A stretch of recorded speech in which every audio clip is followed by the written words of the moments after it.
India TV CNX का एक opinion poll आया है जिसमें एनडीए को भारी बहुमत से जीत मिलती हुई दिखाई दे रही है। तो एनडीए को के जीत के कारणों को समझने की कोशिश करते हैं इस वीडियो में। नमस्कार, कंट्रोवर्शियल डिक्लटर में आपका स्वागत है। तो इंडिया टीवी सीएनएक्स का जो ओपिनियन पोल आया है उसमें एनडीए को 399 सीट मिलती हुई दिखाई दे रही है, जो पीएम मोदी के 400 पार के कॉल से काफी करीब है। इसके अलावा बीजेपी को 342 सीट मिलती हुई दिखाई दे रही है और कांग्रेस को 38 सीट मिलती हुई दिखाई दे रही है, जो कि हिस्टोरिक लो है। आजादी के बाद से इतनी कम सीट कांग्रेस को कभी नहीं मिली होगी। वहीं तृणमूल कांग्रेस को भी 19 और उसकी भी टैली कम होती हुई दिखाई दे रही है। अगर यूपी की बात करें अलग से, तो इसमें बीजेपी को 73 सीट्स अकेले को मिल रही है और इसके अलाइज अपना दल और आरएलडी को दो दो सीट मिल रही है। पूरा कुल मिलाकर देखें तो 77 सीट्स मिल रही है और इंडी गठबंधन को सिर्फ 3।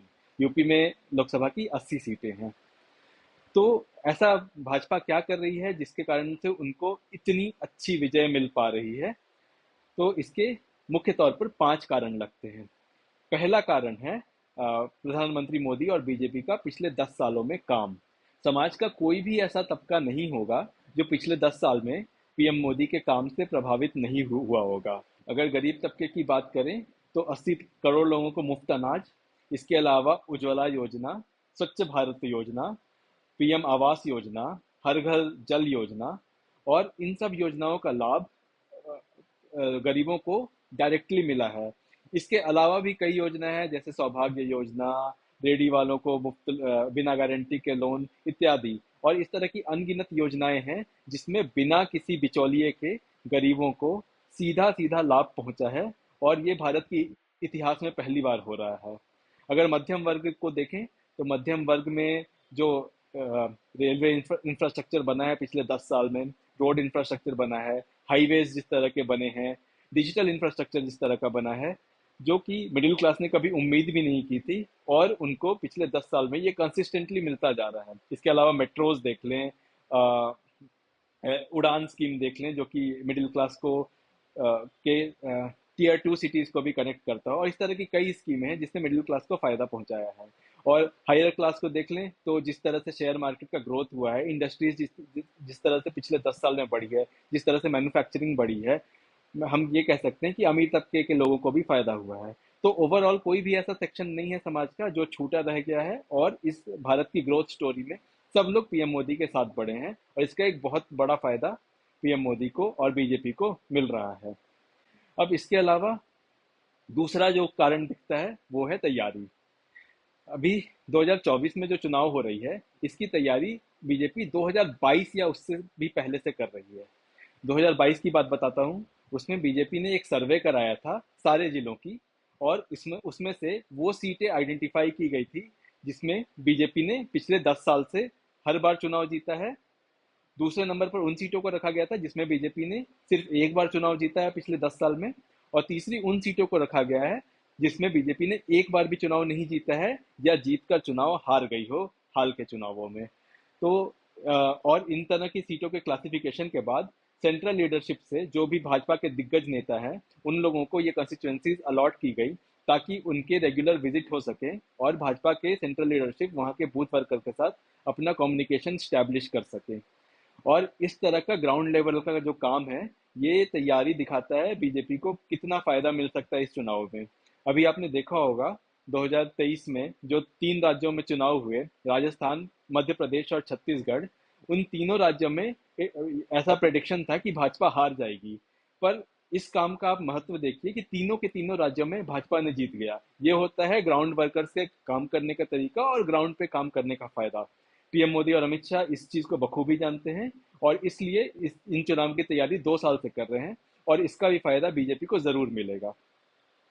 अगर वीडियो पसंद आ रहा है तो प्लीज लाइक कीजिए और हमारे चैनल को सब्सक्राइब जरूर कीजिए। इससे चैनल को बहुत बड़ी सहायता मिलती है। अब तीसरा बड़ा फायदा जो पीएम मोदी को मिलता हुआ दिख रहा है वो है अलायंसेस का। तो इस बार 2019 की तुलना में देखिए तो पीएम मोदी ने कई बड़े अलायंसेस किए हैं और एनडीए के अलायंसेस का विस्तार हुआ है। और विस्तार इसका दो तरीके से हुआ है। ऐसे लोगों को जोड़ा गया है जिनसे भाजपा को फायदा मिल सकता है और ऐसे लोगों को हटाया गया है जिनसे भाजपा को नुकसान हो सकता है। इसके कुछ उदाहरण मैं आपको देता हूँ।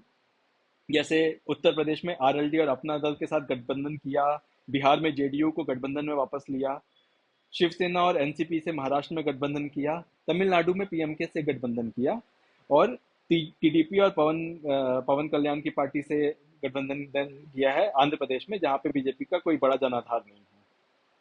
इसके अलावा दूसरी तरफ में देखिए, जहां पे कुछ अलाइज के साथ को बीजेपी से बाहर का रास्ता भी दिखाया गया है। जैसे अकाली दल है, पंजाब से बाहर का रास्ता दिखाया गया, पंजाब में अलायंस से बाहर का रास्ता दिखाया गया, जिसका फायदा बीजेपी को मिलता हुआ दिखाई दे रहा है। पंजाब में इस बार बीजेपी की सीटें बढ़ने वाली हैं।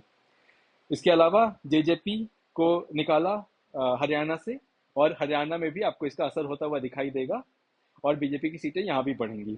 इसके अलावा बीजेटी से अलायंस गठबंधन की बात चल रही थी उड़ीसा में, जो भी वहाँ के लोकल लीडरशिप ने रिजेक्ट किया, और सेंट्रल लीडरशिप ने लोकल लीडरशिप की बात मानी, और वहाँ पे एनडीए बीजेपी मुख्य विपक्षी दल के रूप में चुनाव लड़ रही है। तो ये हुई अलायंसेस की बात। इसके बाद है चौथा कारण जो है वो प्रधानमंत्री मोदी की खुद की विश्वसनीयता, उनकी खुद की पॉपुलैरिटी। अगर आप अप्रूवल रेटिंग्स में देखें तो प्रधानमंत्री मोदी 75% अप्रूवल रेटिंग के साथ दुनिया में टॉप पे चल रहे हैं। इनसे ऊपर बस एक ही लीडर है, प्रेसिडेंट पुतिन है रशिया के, जो कि 81% अप्रूवल रेटिंग के साथ है। पर किसी भी डेमोक्रेटिकली इलेक्टेड लीडर के लिए 75% हिस्टोरिक है, इतना ज़्यादा फेमस। और प्रधानमंत्री मोदी की ये अप्रूवल रेटिंग कंसिस्टेंटली इतनी रही है पिछले 10 साल में, कभी भी कम नहीं हुई। कम से मिनिमम होगी तो 65% होगी, और ये हमेशा बढ़ बढ़कर 75% तक अभी चुनाव के समय पहुंच गई है। ये दर्शाता है कि लोग प्रधानमंत्री मोदी को कितना प्यार करते हैं, उनकी कितनी इज्जत करते हैं और कितना रिस्पेक्ट करते हैं।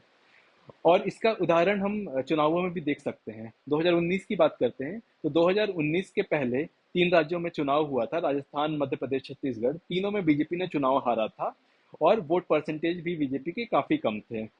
राजस्थान में तो ये नारे भी लगे थे, मोदी तुझसे बैर नहीं, रानी तेरी खैर नहीं।